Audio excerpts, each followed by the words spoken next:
everyone, and welcome to Reading with Mrs. Adams. I'm Mrs. Adams, and today I'm in my courtyard. I just come out every morning about this time to water my tomato plant. And this is my tomato plant. I've been growing it since so early April, and it has right now 3 tomatoes that are red and ripe and just about ready to pick. But it's laden with lots and lots of tomatoes, mostly green ones right now. But I have no one to thank but the bees for helping this plant to grow beautiful tomatoes. Because the bees are busy and hard-working insects, and they pollinated all the flowers that were on my plant. And those flowers then became tomatoes. And that's exactly what the bees do. They're the hardest working insects in our garden. And not only do they pollinate fruit trees and other plants and vegetables, but they also take the pollen and the nectar from those flowers and they go back to the hive and they make honey. And they also help to feed all the little baby bees.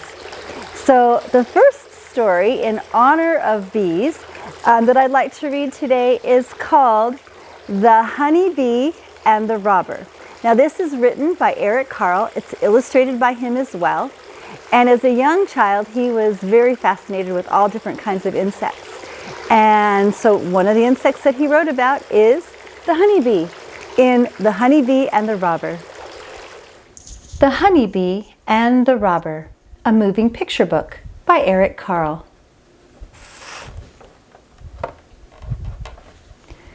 For Bobby, Paper Engineering by James Roger Diaz, for Lackvig and John Strahan. The Honey Bee and the Robber, a moving picture book by Eric Carle, Scholastic Incorporated. In a hive inside an old hollow tree, there lived a honey bee. With her lived many, many other bees. One warm morning, the air was filled with the sweet smell of flowers. The honeybee and her sisters flew out of the hive. This says sting. The flowers opened their petals to welcome the honeybee. Inside each flower was a tiny droplet of nectar. With her long tongue, the honeybee sipped up a little nectar.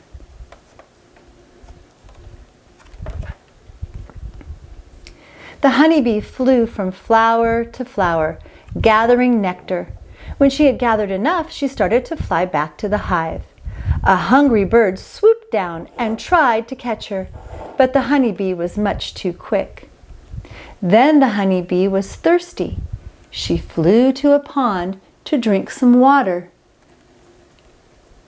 A hungry fish and a hungry frog tried to catch her, but she was much too quick for them too.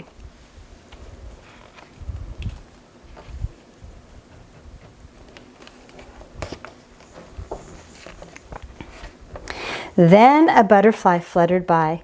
"Let's play," it said, and together the honeybee and the butterfly danced in the sky. "I must go now," said the honeybee after a little while. "The baby bees must be fed and honey must be stored." The hive in the old tree was a busy place. Bees were coming and going. At the entrance to the hive stood a guard bee. "You'd better be careful," said the guard bee to the honeybee. "They say there's a robber about." But the honeybee paid no attention. She crawled past the guard and into the hive. Inside were rows and rows of cells made of wax. Some were filled with honey, which the bees loved to eat. The bees had made the honey from nectar. "Where did you find all this nectar?" the other bees asked. "Watch me dancing and you'll see," replied the honeybee, and she danced around and around to show them. Then she saw the queen bee in another part of the hive. The queen was busy laying eggs, 1 egg in each cell. Each egg would hatch into a baby bee called a larva. Some of her other eggs had already hatched. One larva had just become a full-grown bee. The honey bee was watching the new bee as it crawled out of its cell. Suddenly she heard a terrible noise. Grrr, grrr. "A robber!" cried the honey bee. It was a bear trying to break in and steal the honey. "Grrr," he growled as he scratched at the tree. The guard bee hadn't seen him, but the honey bee had. Out flew the honey bee and stung the big bear right on the nose. "Ouch!" yelled the bear. And ouch, howled the bear again as more bees rushed out to sting the honey robber, and the bear ran away as fast as he could. The queen, the eggs, the larvae, the bees, and the honey were safe again. In the hive inside the old hollow tree, all was quiet. It was time to rest. Tomorrow would be another busy day. And that is the end of The Honey Bee and the Robber, a moving picture book by Eric Carle. Now I'd like to read a poem I wrote called The Honey Bee. Honey Bee by Robin Adams. The honey bee is a busy bee. She flies from flower to flower. There is pollen in her pollen sacs and sweet nectar to devour. She performs her little bee dance when at last she returns to the hive. Now the other bees know where to go to pollinate and thrive. The next book I'd like to read today, boys and girls, is called Honeybees. This is a National Geographic Kids Explore My World book, and it's filled with lots of facts about honeybees. Honeybees, National Geographic Kids Explore My World by Jill Esbaum.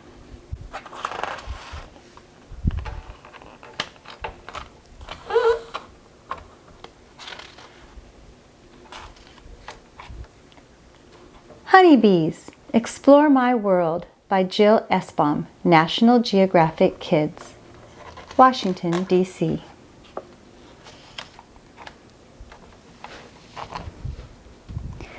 Look, a honeybee buzzing through a warm afternoon. A little worker bee dips into colorful flowers again and again and again. A honeybee visits hundreds of flowers a day, tasting each one with its feet.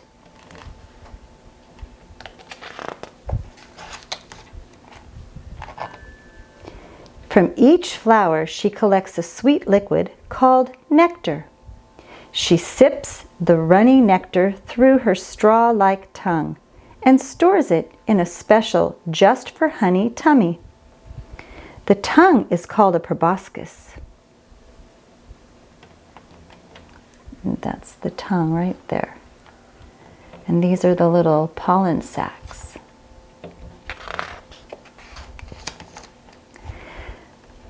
Flower pollen dusts the bee like fluffy golden snow.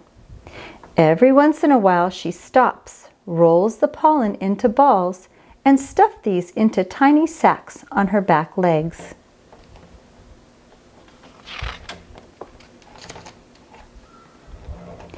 Honey, I'm home. When the bee is so heavy with nectar and pollen, she can barely fly. She heads home to the hive.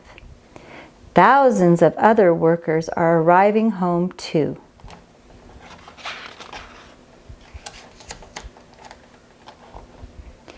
Inside the hive, the air hums with excitement. Bees bustle to and fro. The whole colony works together for its queen. As long as she is safe and healthy, so is the hive. Worker bees bring her food and carry out her waste. They fan their wings to keep the hive cool.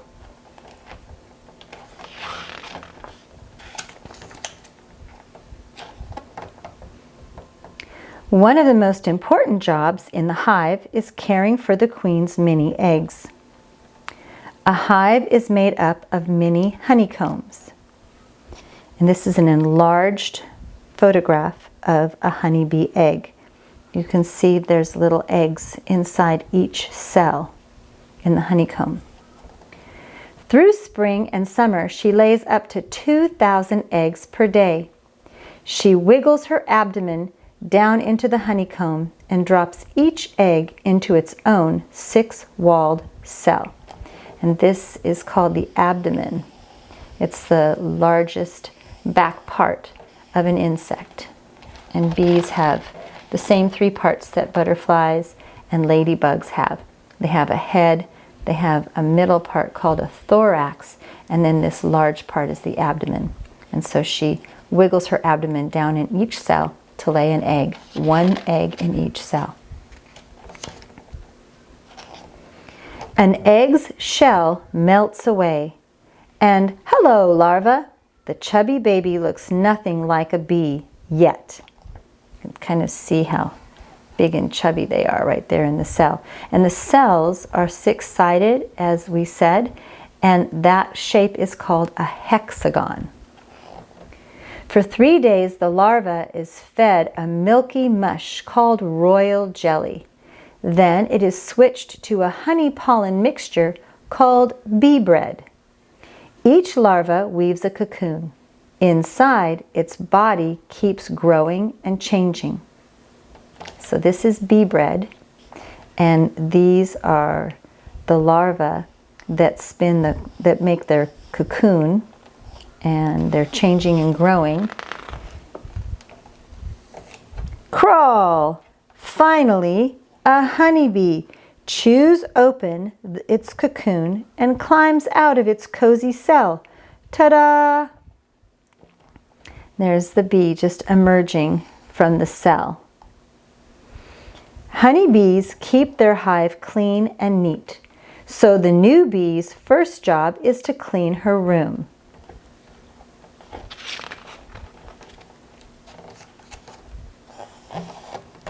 Hives can be found in unusual places. Many honeybees live in human-made hives. A beekeeper opens a hive to remove part of the sticky golden honey. Yum! So here's the beekeeper, and he has to wear special clothing with a special hat and a net that comes down over his face and neck to protect him from being stung by the bees. And also, here's an example of a hive in a hollow tree, like we read in Eric Carle's book. And this is what the honeycomb looks like when the beekeeper takes the honeycomb from the hive and he drains it and gets the honey. Bye-bye, Buzzy. Hope you find a lot of lovely flowers. There's an enlarged photograph of the honeybee drinking nectar from the flower and collecting pollen. Busy as a bee. There is plenty of work to do in a honeybee hive. Every worker does each of these jobs in order, moving from one to the next every few days during her 6 weeks of life. Isn't that amazing? A honeybee only lives for 6 weeks. Worker bees are always female. Number 1, their first job, clean out cells. Number 2, feed the queen and larvae. Can you buzz like a bee? Yeah, that's right. Buzz. Each hive has only one queen bee. She is the only one able to lay eggs. The eggs are as tiny as the very tip of a brand new crayon. Number 3, build and repair honeycombs. Number 4, make honey from nectar. That's what she's doing right here. Number 5, guard the hive entrance. And these are the bees that are on guard at the hive entrance. Number 6, fly out to collect nectar. Have you ever seen a bee on a flower? That's an enlarged photograph of a bee on a flower. Do flowers grow near your home or school? Male honeybees, called drones, do not work in the hive and only live long enough to mate with the queen. When fall arrives and the weather turns cold, drones are kicked out of the hive. What is one chore you do at home? So these are all the chores or jobs of the honeybee during its 6 weeks of life. And those are all the things that keep her busy. What chores do you do in your house? More honey, please. Bees make honey from flower nectar. They store it in the topmost cells of their honeycomb. They eat both honey and pollen. Pollen is stored in the cells below the honey. Where do you store your food? And there's another picture of honeycomb and honey in a jar. In one day, a worker bee brings home enough nectar to make only a tiny bit of honey. But a hive might have 50,000 or more bees. Working together, they can make as much as 2 pounds or 1 kilogram of honey per day. That's enough honey to fill 2 canning jars. And those are the 2 canning jars that if all the bees work really hard, they can fill 2 jars with honey in one day. Pollen cells are built above those filled with eggs and growing larvae. Do you weigh more or less than 2 pounds? I think you probably weigh more. What's your favorite sweet treat? My daddy used to do this. My daddy was a bee keeper, and he used to bring us the honey, and he used to actually bring the honey home on the comb like this. And a special treat for my brother and me was to get a piece of the honeycomb, and we would suck all the honey out of it and then chew the wax. The bee is the key. When bees fly from flower to flower, tiny grains of pollen stick to their feet, then get dropped off on another flower. That's called pollination. It's what helps flowers make more flowers. Bees pollinate many food crops too. Do you have a garden? Without bees, we couldn't enjoy things like apples, blueberries, cherries, cucumbers, strawberries, or melons. Bees are important to many ecosystems. You can help them by planting nectar-rich flowers like daisies and marigolds, and blue flowers like salvia. Bees seem to like the color blue. You might also plant any of the fruits or berries mentioned above, as well as broccoli, pumpkins, and tomatoes. And I shared with you my tomato plant, and that's the reason I have tomatoes, is because the bees pollinated them. Pollinated the flowers on my tomato plant, and then those flowers turned into tomatoes. What's your favorite vegetable? Have you ever picked apples from a tree?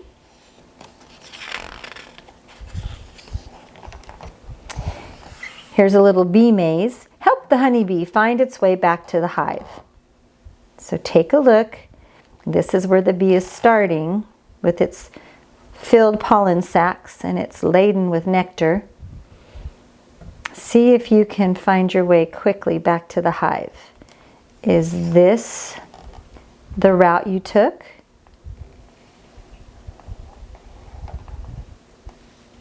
That's not too hard, is it? Waggle dance. When a worker bee returns to the hive, it sometimes does a waggle dance. The special wiggle-waggle moves are actually directions that show other workers where to go to find flowers. Can you look at the picture and waggle dance like a honeybee? First move around like this, then wiggle, waggle, wiggle, waggle, wiggle, waggle, wiggle, waggle, move around like this, and wiggle, waggle, wiggle, waggle, wiggle, waggle, wiggle, waggle. Now you try. That's fun. This book was written for Hugo and Fiona, J.E. And I hope you enjoyed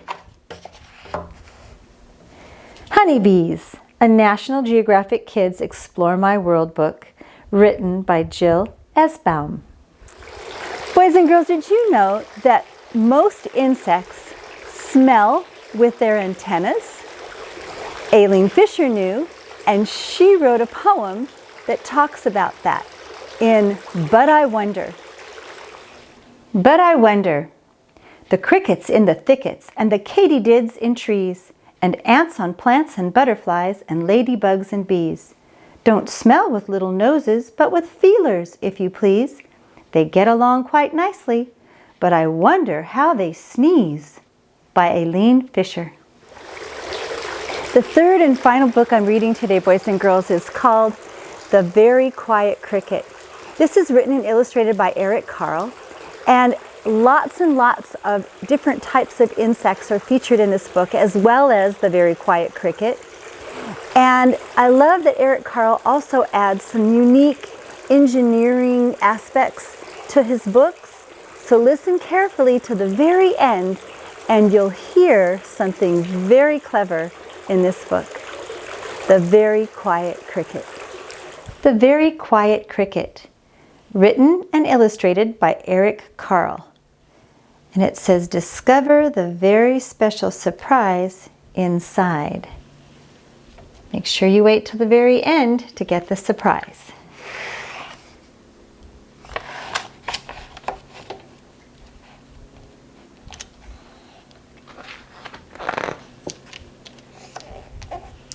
There are 4,000 different kinds of crickets. Some live underground, others above. Some live in shrubs or trees, and some even live in water. Both male and female crickets can hear, but only the male can make a sound. By rubbing his wings together, he chirps. Some people say that it sounds like a song. For Sally and Bob. The Very Quiet Cricket, written and illustrated by Eric Carle.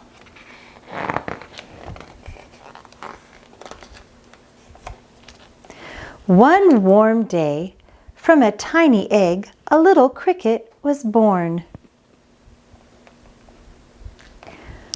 Welcome, chirped a big cricket, rubbing his wings together. The little cricket wanted to answer, so he rubbed his wings together. But nothing happened, not a sound.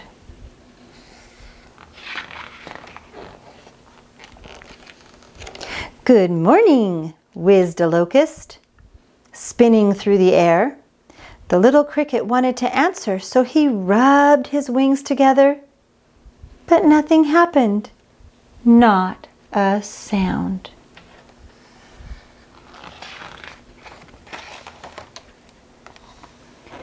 Hello, whispered a praying mantis, scraping its huge front legs together. The little cricket wanted to answer, so he rubbed his wings together, but nothing happened, not a sound.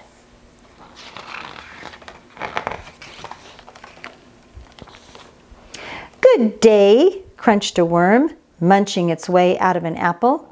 The little cricket wanted to answer, so he rubbed his wings together, but nothing happened, not a sound.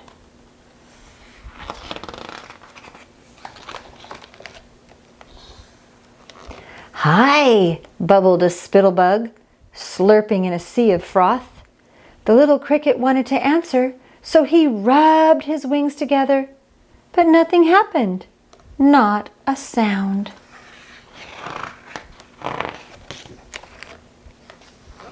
Good afternoon, screeched a cicada, clinging to a branch of a tree. The little cricket wanted to answer, so he rubbed his wings together, but nothing happened, not a sound.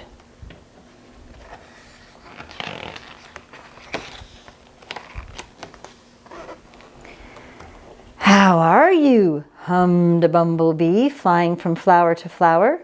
The little cricket wanted to answer, so he rubbed his wings together, but nothing happened. Not a sound. I don't know about you, but I think this little cricket keeps getting bigger and bigger.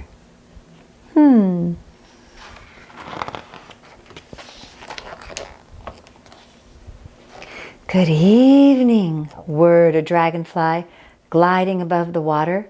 The little cricket wanted to answer, so he rubbed his wings together, but nothing happened. Not a sound.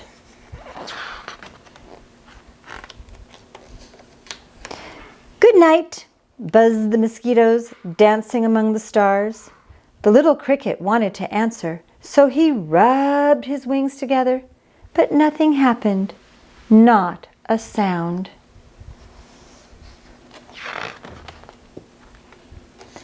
A Luna moth sailed quietly through the night, and the cricket enjoyed the stillness. That cricket has been growing throughout the book.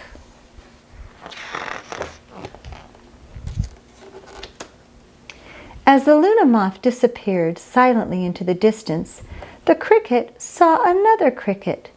She too was a very quiet cricket. Then he rubbed his wings together one more time, and this time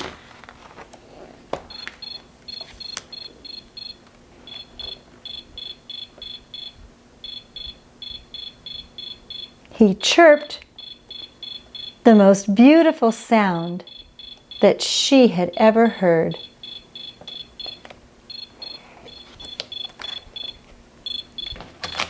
And that is the end of The Very Quiet Cricket, written and illustrated by Eric Carle. Thank you for joining me today, boys and girls, and I hope you enjoyed all the stories and poems about honeybees, the hardest working insects in our garden, and crickets, those beautiful song makers. I'd like to invite you to visit my website, readingwithmrsadams.com. On my website, you'll find ideas and activities to help you strengthen reading skills and become better readers. I've put the name of my website, readingwithmrsadams.com, in the description of this video below. If you haven't yet subscribed to this channel, you can do so. Just tap the word subscribe. It's right there, the little red button. If you've already subscribed, don't do it again. You won't need to. Also, you can ring the bell to get notified of all the latest videos with stories and poems from Reading with Mrs. Adams. One thing I always want you to remember, and that is that God loves you so much. He created you, He's there with you always, and He'll help you whenever you need it. He even gave His life for you because He loves you that much. So dare to dream the impossible, because all things are possible with God. I love you. Until next time, boys and girls, goodbye.